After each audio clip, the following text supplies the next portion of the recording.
So now let's see. Everybody follow me. Open up a Visual Studio.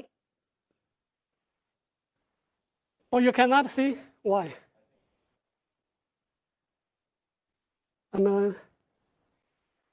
So let's see. Maybe reset the room. Let's see. Why? Classroom configuration in progress. Okay.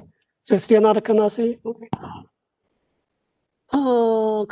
Classroom computers. Select input.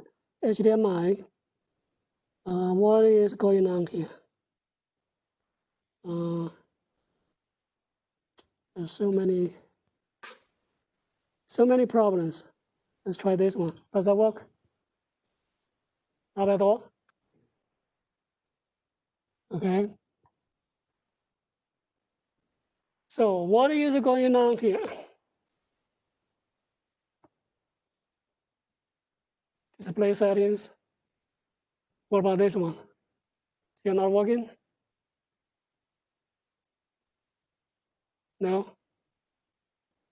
I need to ask them. So yes.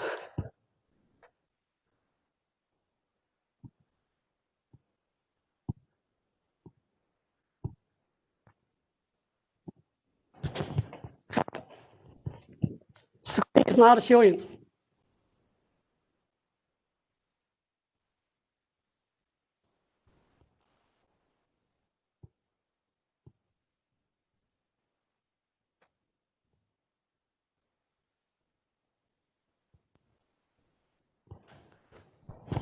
Okay. Is it coming?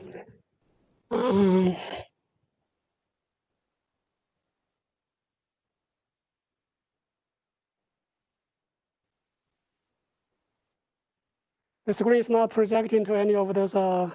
It's extending instead of duplicating. Huh? Duplicate it? Yeah, duplicate. Okay. Where? Yeah, just scroll down. You got it. Oh, this one. Yep. Good. Okay. Okay. All right. Thank you. Yeah. You're welcome. That's simple. Okay. Keep changes. Okay. All right. Now this is. Okay. So now let's start. So I'm going to go to Visual Studio. Okay. People online can see me opening up Visual Studio, right? Yeah. Yeah. Okay. Yep. Okay, good. So first thing we want to do is let's just do repeat what we did last class, create a new project. And then make sure you select C# as a language, C#, and then Windows Forms app with .NET Framework as template.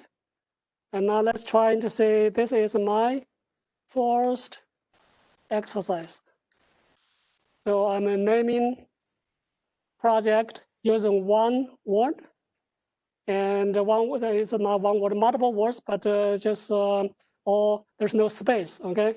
Multiple words, each word start with capitalized, capital word, capital letter. My first example. All right, can you see it, everybody? You have a question, Musa? What's the question? What? Visual Studio, you cannot log in? Visual Studio is not working for you. Okay, let me just check. So now let's say for location, let's just save to desktop. Same thing like what we did last class. Okay, Visual Studio, what's happening?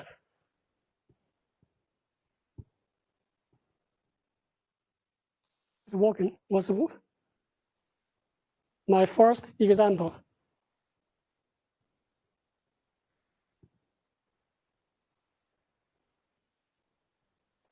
Okay, make sure you follow the naming style, the Pascal naming style. Start with multiple words combined, but each word start with capital. Okay. All right, now let's see. Are you okay now, Musa? All right, so now let's say Windows Forms, right? And then make sure C#. Don't make that wrong choice, because if you did the wrong choice, then you won't know where you are. Okay. Okay, now let's say press OK. All right, so now we have a default form 1, and we did quite a few things with default with form 1 last class. For example, we changed the icon, right? And also we put like a calendar on it, right? So what we're going to do is I'm going to create a simple user interface with a bunch of controls. So if you, let's see which one I'm looking at it.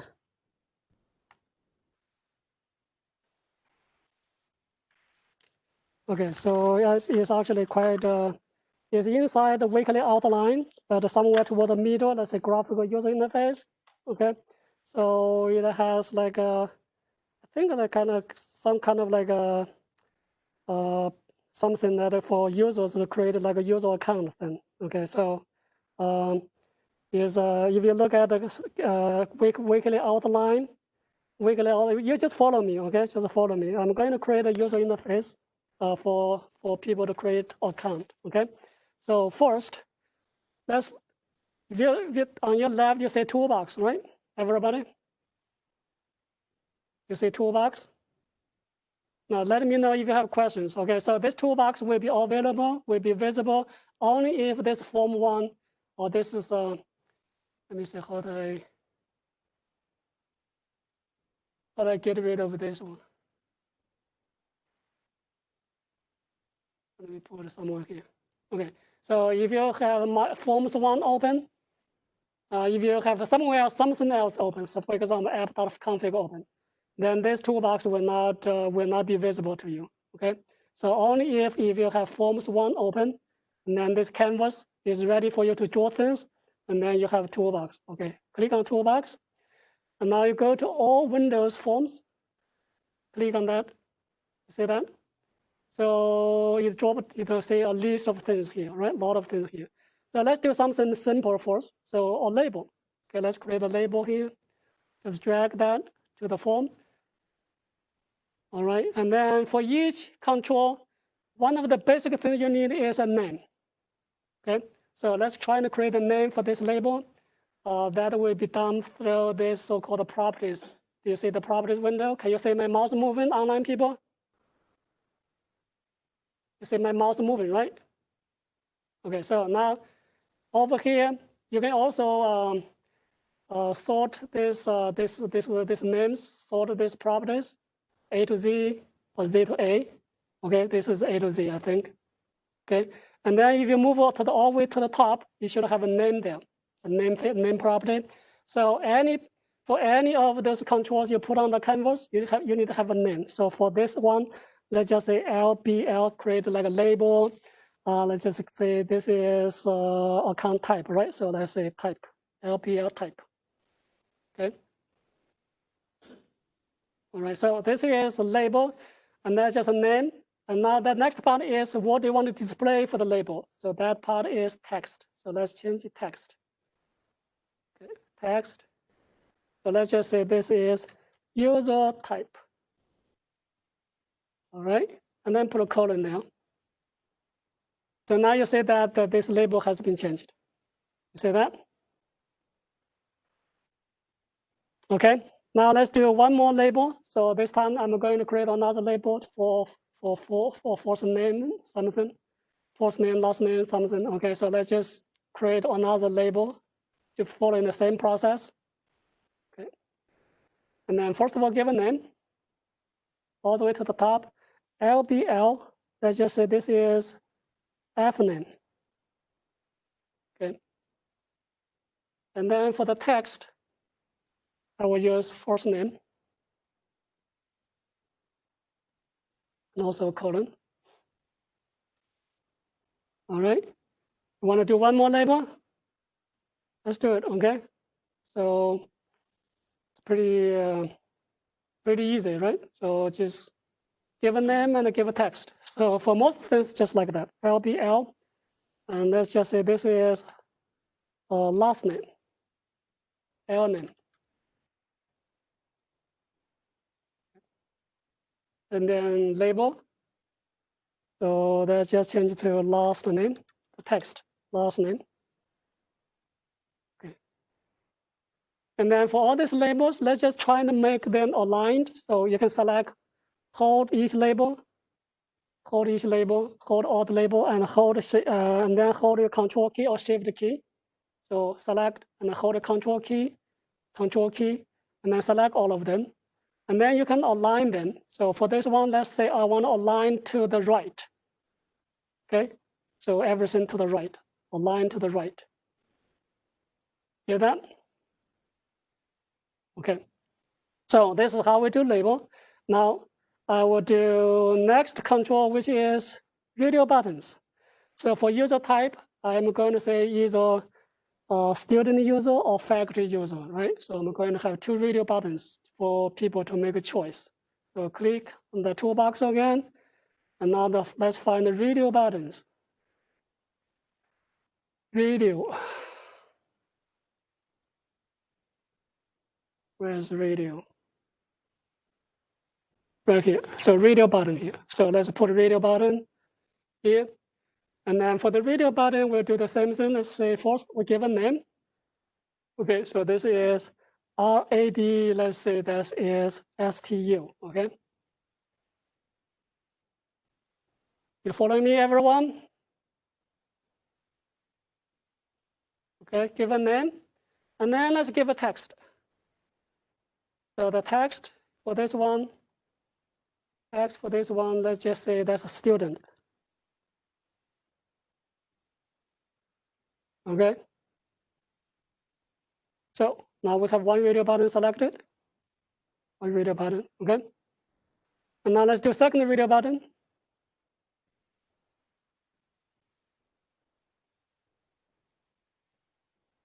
Okay, put some more here.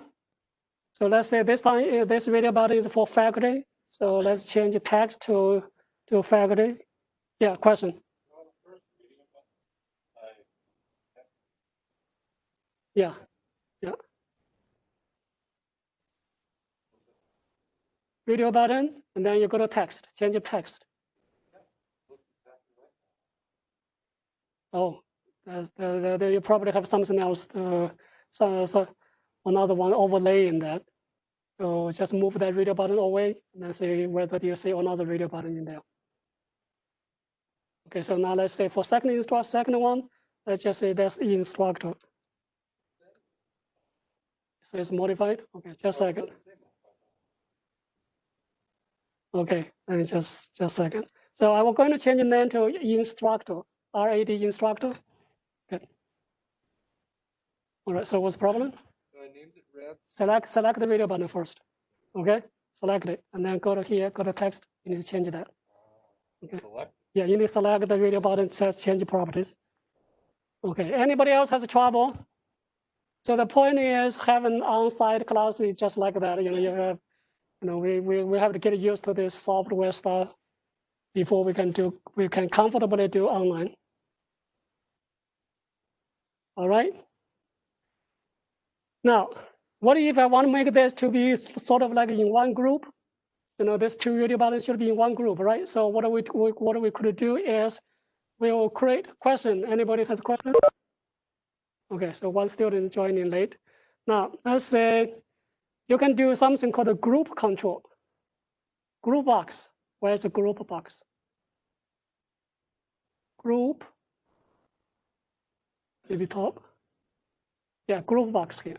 So you can actually create a group box and then put things inside. You see what I did? So just drag a group box.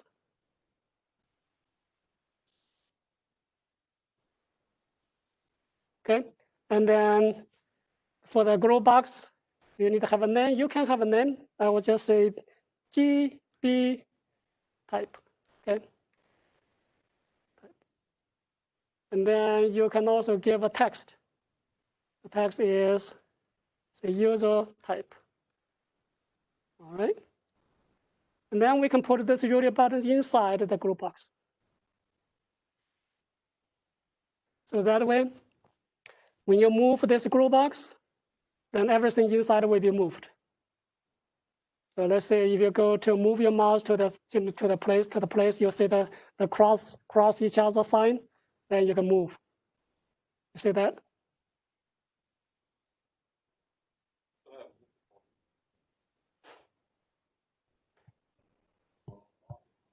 Okay, so now let's say, select that, okay, change the name first. Name, go all the way up. Go to select A to Z. Okay, go all the way up. All the way, you already all the way up. All the way up. Yeah. Let me see. Properties. Okay, so now you see, I think you select the wrong thing here. Select maybe you need to select this property and then A to Z. So when it's white, it's selected, but when it's black, it's not. No. It's hold on, let me see what is going on. Because I think for some reason that kind of changed on me. Like I didn't really catch it changing, but it changed. When I selected it and went back into it, it changed. And it looks kind of weird compared to what it originally looked like. Okay, this is because I originally had that radio button moved up near the corner. Okay, this name is fine. And I couldn't this radio button. Now that radio button, so your data button is not named. It's not named. So now you can change that. Here, radio button name. Change that. Okay, change it. Change it to anything. Okay. Okay. And then go to change text. Oh yeah. Value. There's another issue I was running into as well. I didn't want to accept it because when I made that button black, it does not matter. Delete that. Let me add it. Toolbox. Let's see, video button. Where is it? No. Video button right here. Okay. So you put it here, right? Yeah. And now if you move all the way up, you should say name. Change that. Go type it quickly. No, I should have just radio, whatever student. Okay. So you probably have something else named that way. So change it to something else.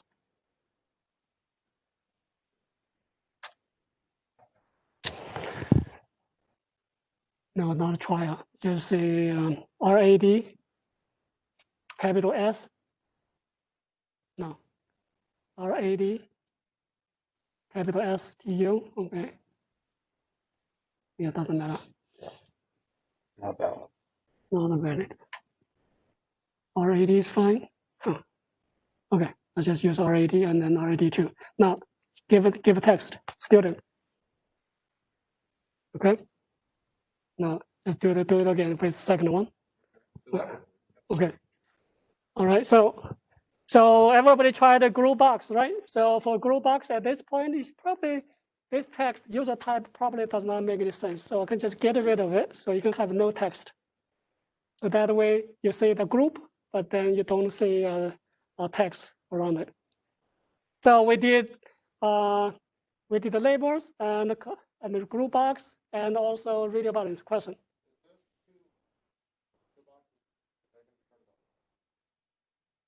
What?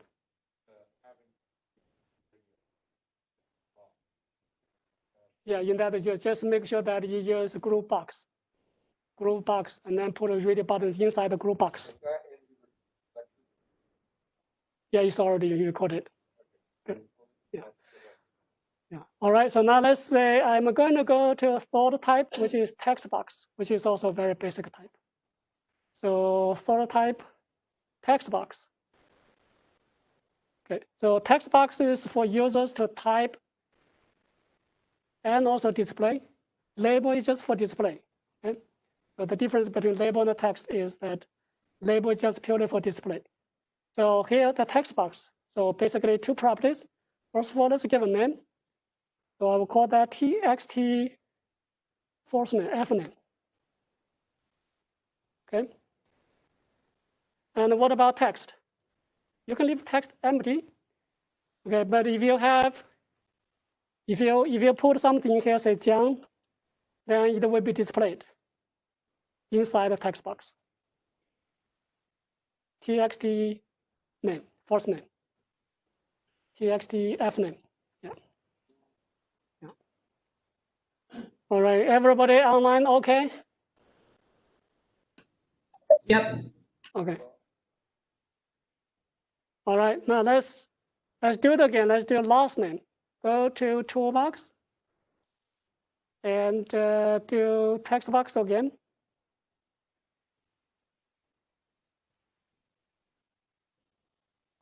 Okay. So this time, let's give txt txt last name, L name. And if you want to have a text, you can just put text inside. Otherwise, you can leave it empty. It's still there, okay? All right.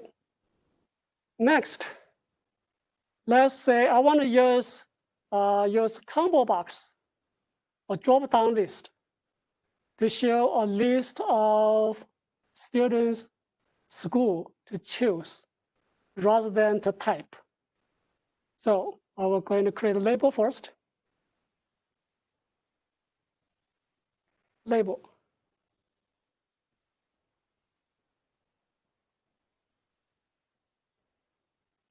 Okay. And for this label, give a name. Let's say LBL school. And the text, just say school, colon. All right. And then let's make it a right aligned. And then I'm going to put a drop down list or combo box in here to show a list of schools. So find a combo box. Combo box right here. Okay. Let's make the combo box large enough. Okay. And then for combo box, we need a name. Always, you need a name. So I will call that CBO is school. Okay. So you see my naming style is this is called camel style. So your first letter, just like a Pascal style, the first word start with small letter, and everything else is all the word after that is going to be capitalized first letter. Okay, so CBO school, and then what about text? This one does not have a text. A combo box does not have a text. Instead, it just have items. Combo box items that will be showing. Okay, so if you find items here, and then click on the three dots button, okay, then you can just put into the string here. Okay, type, say this is University of Akron. Okay, and let's do second one. Let's say second one is Ohio State University. Okay, and then if you do one more, let's just do one more here. Let's say this time is Harvard University. Are you okay? Yeah, all right. All right, so now let's say I will have a Dropbox. Yeah, anybody has a question? Professor? Yeah. How do you access the properties for the drop-down menu for the school? Like being able to enter in Akron. Could you show that again real quick? Okay, so if you go to items. Items in the properties? Yeah. And then click on the three dots button. Then you can put all the names, all the school names in there. Thank you. Yeah.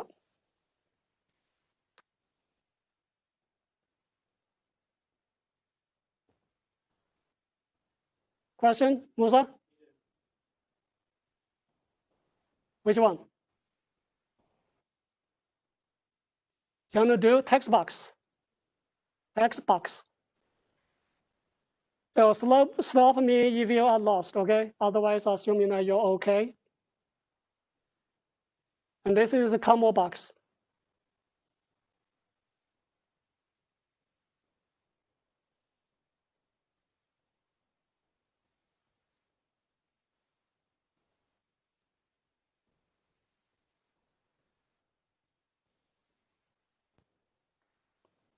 All right. Anybody has a question? Okay, so we just do two more things, and then get it like put like a, well, it doesn't matter. Let's just put username and password. Okay, just two more boxes, and then we have a button, and then we're done with this user interface. And then we switch to second topic. All right, so let's say I'm going to create the label first. Also, you can just continue the next one. Next one is same thing as other two text boxes. So going to label, and then give a name. Let's call that LBL user. Okay, and then for the text, I will change to user name. Okay, let's make also left aligned, right aligned with other labels. And then put a text box behind. Text box.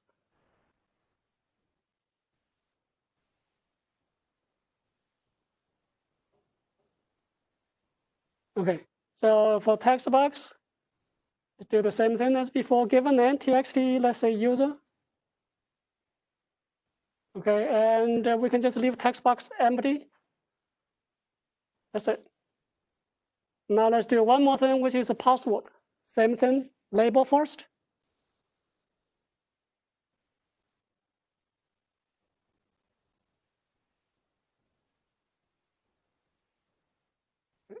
And then give a name. Say LBL password, PWD. And then text, say password.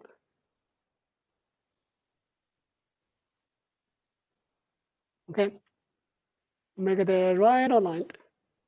And then we also use text box for that. Create text box next for password.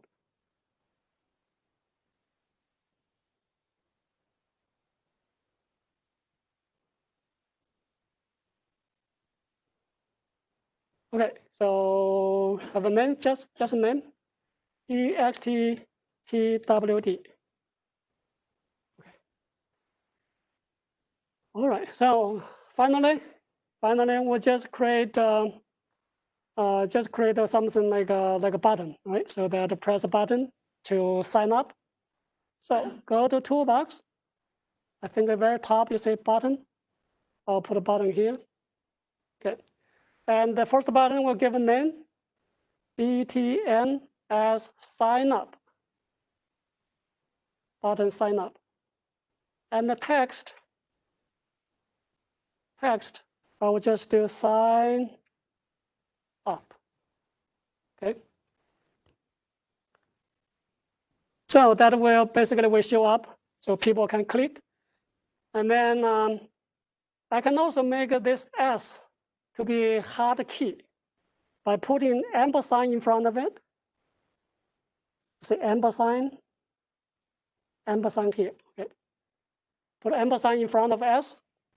And then you will see that this S will be underlined. So that will create a hard key. So instead of mouse click, somebody could just use Alt and S to type Alt and S simultaneously, equivalent to pressing the button. Make sense? Okay. So let's do it again. Let's create another button. Just say cancel. Okay. Do the same thing. Give a name, text. So text is cancel. So for this one, let's just say I want to make C to be hard key also. Ampersand in front of C. And then let's give a name. So let's say this is btn cancel. Okay. There we go. And this is the first graphical user interface we created. So you say in this process, you can tell that we did not write even a single line of code. Okay. Why? Because the Visual Studio already created all this library for us. We can just simply drag and drop. It's just like in modern days when you make cars. You don't create, you don't start with, manufacturing steel or rubber. Instead, you just get wheels, right? You get the engine, put them together, all right? So if you don't use this library, you're trying to do everything from scratch, for example, using programming language like C, you probably have to write thousands of lines of code to create something like this. Okay, so that would be something you would do from scratch. Everything started from writing lines of code, starting from from the basic. Now, this is what we designed. Okay, so equivalent to writing code, However, to run the code you are just programmed, computer has to understand you. You know that our computers are very dumb devices. They only understand zeros and one. Only zeros and one. Okay, so whatever you typed, for example, name or whatever type of properties, all that, they're all in plain English, right? And machine cannot understand it. So therefore, this program have to be translated into machine understandable code, zeros and ones. And that process is called compilation. So you have to compile and then make a machine understandable code, and that code will be executable by machine, understandable by machine. Okay, let's do that. Okay, so what we need to do is just go to, say, build. You see the build solution here, build. Okay, so if you say build solution, you will start to compile your code, and then you will get an error, get some message, say 1 succeeded, 0 failed. If you have errors, then you get an error message. All right, so now you say, where is the code? Where is the executable? So let me tell you where's the executable. So if you go to find your project folder, so in my case, I put onto this folder, right? So my first example here.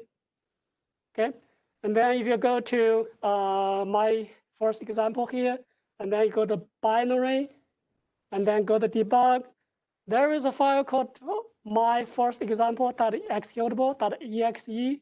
So that is actually the program you can run. Okay, so when you're writing the code, you're going to sell your code, right? So you're going to sell this one file. Okay, you're not going to give them your source code because that's your intellectual property. All right, so this is what compilation does. So compilation just basically just translate your code, your human understandable language into machine understandable language. So if you want to do compilation and also run it at the same time, then just simply press this start button. The start button will do compilation and also run it. Okay, and then if you click this plus sign, and then this will be exited. Okay, so that is so-called compilation. Compilation has to be done by a program called a compiler. So Visual Studio is like an integrated development tool. It has language and also have compiler inside, and also has a bunch of libraries. Okay, so it has everything inside. All right, so if you're starting very basic programming language like a C++, then you have to get a compiler. You may not have a library, so to be able to use those libraries, you have to copy those libraries into your project, but not with Visual Studio. So everything is built in. So it's so-called rapid application development. Now let me stop here. So at this point, so if you after you finish that, you exit. Okay, save everything. Now to submit your project, you will have to find your folder, and then say right mouse click, say send the folder to a compressed zip folder. So then this, where is it? Okay, this one. So this is the file. If you need to submit as homework or exam, this is what you need to submit. Okay, we did that last class, right? Okay. All right, so this is our first part of exercise. We have like 10 minutes left. So for that last 10 minutes, let's talk about binary data. Okay? We understand that machine can only understand the zeros and ones, right? So machine basically has a CPU. CPU is made of like millions or sometimes billions of the micro switches. Okay, each switch can turn on or turn off. All right, so let me turn on onto student camera, right? Okay. People online, can you see whiteboard? Hello? No. You don't see whiteboard? No, we can't see it. So it's student camera. Camera right. Do you see camera? Do you see like a student or whiteboard? I think you need to stop sharing your computer screen so that we can see the camera. Or no, do you see oh, you can see my camera. Can you see this? You see my mouse moving? I can see one of the other students. I can't see Do the whiteboard. you see whiteboard, right? Let me see. You see this one. So if I write anything on the whiteboard, can you see it? The camera's too far to the You cannot right. see. Yeah, we cannot see. You cannot We see. see like the bottom right corner of it. You can see only bottom right. Yeah. You see here. Oh, let's just use whiteboard. While use a computer whiteboard. Hopefully that works. Let me try this one. Okay, let's see. Whiteboard. You can see here, right? So computer is basically made of many of these switches. So this is one switch. So this is the second switch. Okay, so switch can be on or off. So when your switch is on, you're representing 1. And if the switch is off, they're representing 0. Can you see that, everybody? Yeah, we can see that. Okay, so just using computer whiteboard may not be very convenient. So basically, your computer can have many of these micro switches. So let's just try to understand. So suppose the computer can have only 2 switches, then these 2 switches can represent how many possible numbers? You can represent 0, 0, right? So both of them are off, or 0, 1. That's the first one is off, second one is on, and then 1, 0, right? Okay, and then 1, 1. So if you have 2 switches, then you basically you can represent 4 binary numbers. Does it make sense? Now let's do it again using the same exercise. Suppose you have 4 switches, okay? So let's say we have one switch here, a second switch here, third switch here, and last switch here, okay? So each one can be 0, 1, right? So first one can be off, off, second one off, off. So that's what that's 4 zeros, and then you can have a 0, 0, 0, 1, 0, 0, 1, 0, and then 0, 0, 1, 1. So we made up 4 numbers already. And can you guess how many numbers can we make?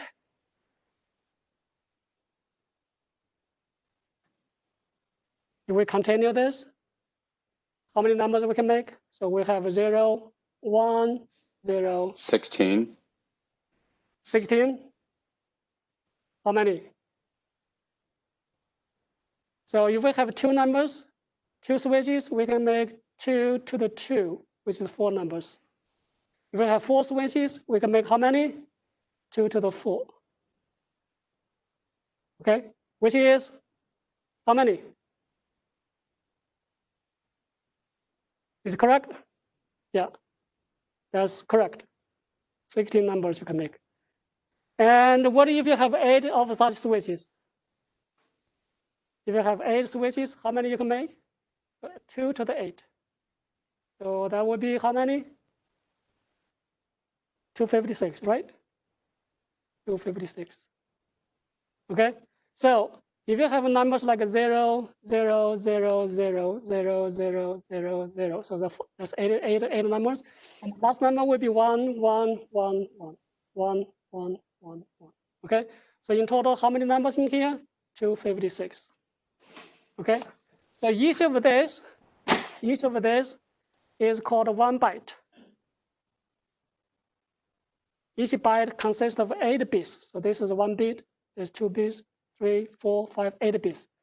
8 bits equals to 1 byte. You understand that, right? Okay, so basically 1 byte of binary numbers can represent 256 different kind of numbers.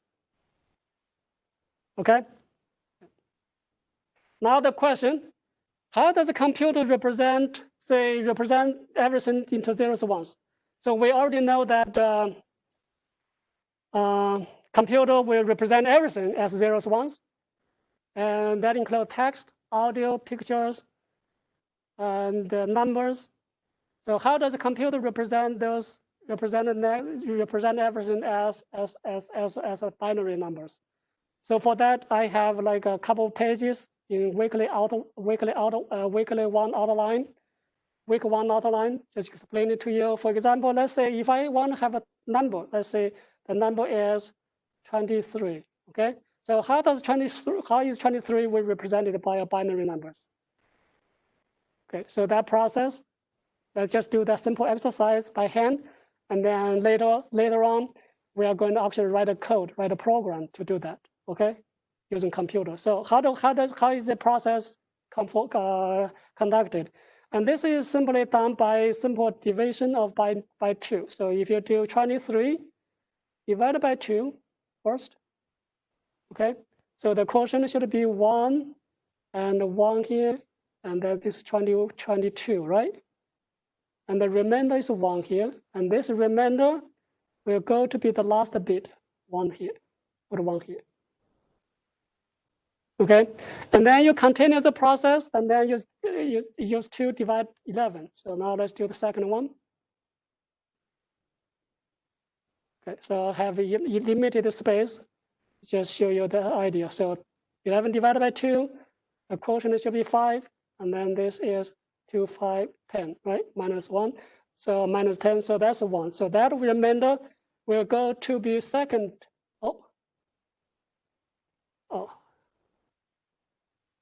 I hate this. So something happened. Okay, so this will go to the second one, put it here. Okay. And then you continue the process, and now let's do 5 divided by 5 divided by 2. So quotient should be 2. 2 times 2 is 4, and then the remainder is 1. So this remainder 1 will go to the third bit here. And finally, you have 2. 2 divided by 2. So quotient is 1, then this 2, and the remainder is 1. The remainder is 0, and this 0 will go to here. Okay. Finally, you have only 1 left, and this 1 divided by 2. Quotient is 0, and the remainder should be 1. And that goes to, okay, so the 23 will be equivalent to 10111 in terms of binaries. It's pretty simple. You want me to do it again, or you think you already get it? Huh? You already get it or not? Get it? You just take the first remainder of every. Yeah, just keep on divide. Take the first number divided by 2, and then put the remainder as the last bit, and then use the quotient of that division divided by 2 again. And then get the remainder, and that remainder will be the second to the last bit. Got it? Yes or no? So let's do it again. Let's say, suppose this time I have something like 8, okay? The 8. I want to change it to binaries. So your 8 divided by 2. And then the quotient is 4. And then this time the remainder is 0. So you put 0, the last bit. Okay, and now you use this 4 divided by 2 again. So then you get quotient is 2. And then this remainder should be 0, 2. So then 0 is second one.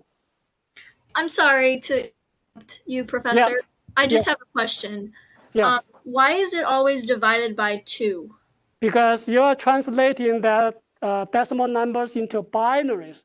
So binary number can only have a 0, 1. Gotcha. Okay. Okay, thank you. Yeah. Okay, anybody else has questions? So now you have 2 left, and then you get going to 2 divided by 2 also. The quotient is 1, and then the remainder should be 0, 2. So then this 0 is going to be third 0 here. Okay, and finally have 1. So 1 divided by 2, you don't need to try, right? The remainder is going to be 1. Make sense? So 1 divided by 2. So the quotient is going to be 0, 0 here. So remainder is 1. So that's the last one. And then put a 1 here. So this 8 will be represented as 1, 0, 0, 0. Okay? So that is how you handle numbers. How a computer convert numbers into binaries. What about text? For text, there's a Unicode and there's ASCII table. So basically, you can just look at the table, find what is corresponding zeros, ones. Okay, and I think I gave you a table in that in the lecture note, the week 1 outline. What about audio, video? Audio, video, pictures. Video is a combination of audio and the pictures, right? So for pictures, you just slice all this whole pictures into many, many small squares. Each square is called a pixel. Okay, and each pixel is represented by RGB color index, color numbers. Okay, so for example, each are, maybe you can say from each represent each redness, say from 0 to 8, 0 to 7, or maybe 0 to 256, 255. And for greenness, you also do from 0 to 250. So different kind of level of greenness, redness, and that make a pixel color. So you have many pixels. Each pixel just have 1, 3 bytes of data to represent. We will do next class. I can just spend a little bit more time talk about the video and audio a little bit. Okay, it's not that complicated. It's, so just give you an idea that all this analog data that we use every day, including speech, video, pictures, everything, right, will be converted into zeros and ones. Okay, and that includes our code. When we write a code, the code will be converted into binaries by compilers. So then after compilation, your code will become executable. All right, I think we are running out of time. Are we? No, we still have time, right? Yeah, 6:40. I somehow just have a wrong impression that it's 7:15. So if that's the case, we can actually continue a little bit, talk about how does the picture work. Okay, so now let's do that. So we do not need extra time. All right, so now suppose I have a picture. Okay, so we can have different colors. I'm just drawing something simple, okay? And then let's see, this is a person, and with 2 black eyes, then a red nose. Okay, so suppose this is a picture what I want to represent into zeros and ones, and this is what it would do. Let's pick up a different color for that. So let's say green color here. So first of all, you slice this whole thing into many simple small squares.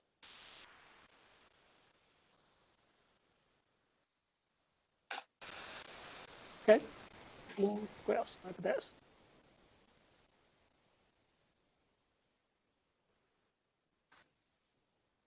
All right, so then each square will be just like a called a pixel. So there's 1 pixel, there's a pixel, there's a pixel. So how many pixels in here? So just count how many squares you have, okay? And how can you tell pixels? So that you probably already have experience. So if you have like a high definition TV, if you look very close to the TV, you will see the small squares. Okay, the better your TV, then the smaller the squares. Okay, so if you stand a little bit far away, you will not be able to see the squares. Okay, so after you slice that, and each pixel will be represented by one color, just one color. So for example, this square may be represented by one color, and each color will have a redness and greenness and blueness. Okay, and so the redness can be from 0 to 255 different levels. So 0 means not red at all, and then 255 is completely red. Make sense? Same thing for greenness. You also have 0 to 255 levels. So 0 means not greenness at all, it's white, and then 255 is going to be completely green. Got that? And do the same thing for blueness.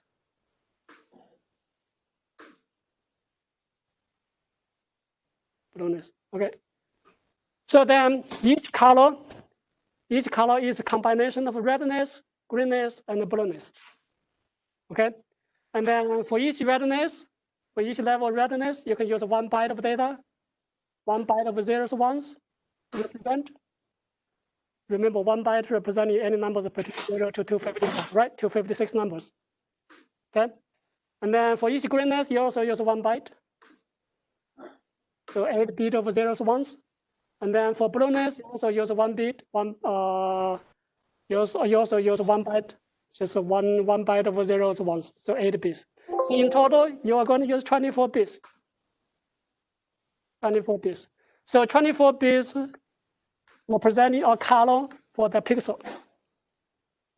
Okay, 24 zeros, ones for the color for the pixel. So now if you have 100 pixels, you just simply say 100 times 24 bits. So that's total number of zeros, ones for the entire picture. So each pixel is going to have one color represented by 24 bits, and then you have 100 pixels, then 100 times 24 bits. So 100 times 24 zeros, ones representing the whole picture. Does it make sense, everyone?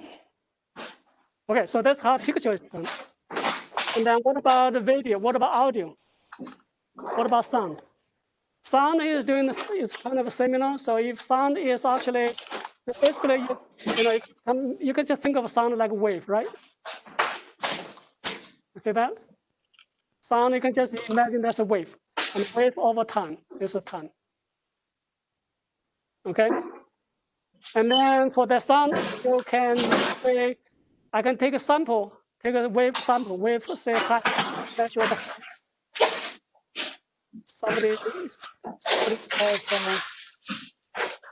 somebody is making noise here. Huh? Who is making noise behind? Okay. So basically, so let's say for the t time equal to 0, let's say I'll take a sample. Okay, take a sample. And then I'll measure the height. And for the height, I will use for each height, I can use 255, 0 to 255 numbers to represent the height. 255 means highest, and 0 means no, not just 0, no height at all. That's just basically the strength, how strong the voice. Okay, so I will take a sample. Just say for each sample, I will take just use for each sample the strength of the sound. I will use 0 to 255 to represent. So that is 1 byte. 1 byte. Okay. So if I have like a 1 second, and then in 1 second I take how many seconds? I can take like a 60 whatever number of samples. So each sample I will just let's say I'll take 64 samples. Okay, 64 samples for 1 second. And each sample I'm going to use 0 to 255 to represent the strength of the sound you sampled. So in total you're going to have 64 times 8 bits. So that will be able to represent 1 second sound, the sound in 1 second. Okay, So 64 is 64 samples in 1 second. And each sample, you are going to use 8 bits to represent the strength of the sound. And that's how the sound is going to be is translated into binaries. And the video is just like say each video, each second you have 30 pictures, 30 like a frame rate 30, and then plus sound behind. So then you basically just a combination of the pictures and the audio. So then you get a video. Okay, so that gives you just a simple idea of how pictures sound are translated into binaries. For text, I'm going to just show you quickly the ASCII code. How do I use ASCII code?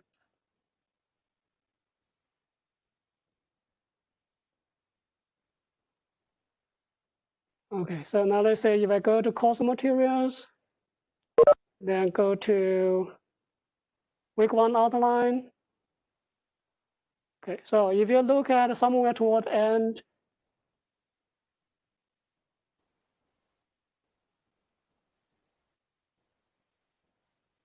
right here.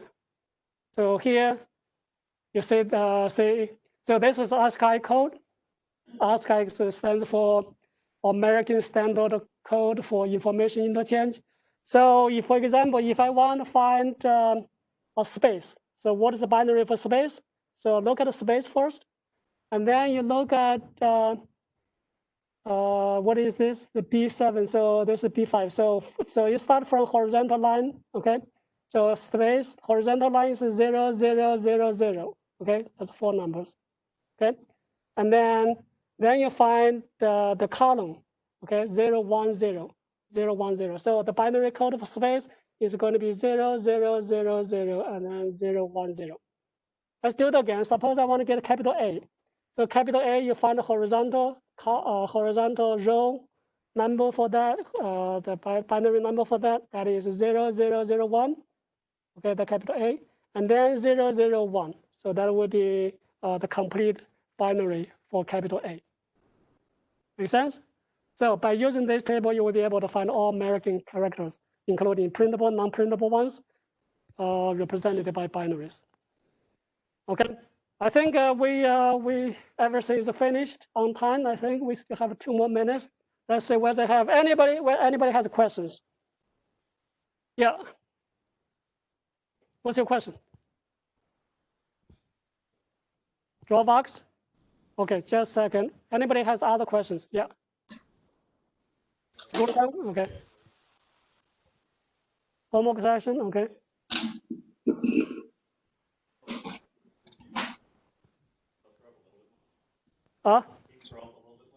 Drop up. Oh, this review questions, no, it's just for you to review. It's not, you're not supposed to do anything, just for you to understand. Make sure you know how to answer those questions. Yeah. Yeah, just we recreate all the user interface like what we did in today's class. Okay? Yeah. Anybody else has a question? People online, do you have any questions? Yeah, is this lecture going to be available on Brightspace? So you mean the video lecture? This video lecture, yeah. Yeah, will be uploaded by tomorrow morning. Sweet, thank you. To Brightspace, okay? So Brightspace, yeah, all the video will be posted to Brightspace. Okay. I have a question about due dates. Yeah. The quiz associated with this and the hands-on questions, are they all due on Monday or? Monday, yeah. By next Monday, before next Monday's class. Okay, got it. Thank you. Yeah. Any other questions? No? So just make sure you stop me if there's any technical issue or problems. Otherwise, we're assuming everything's on track, everybody's on track. We'll move on, okay? I'll see you next Monday, everyone.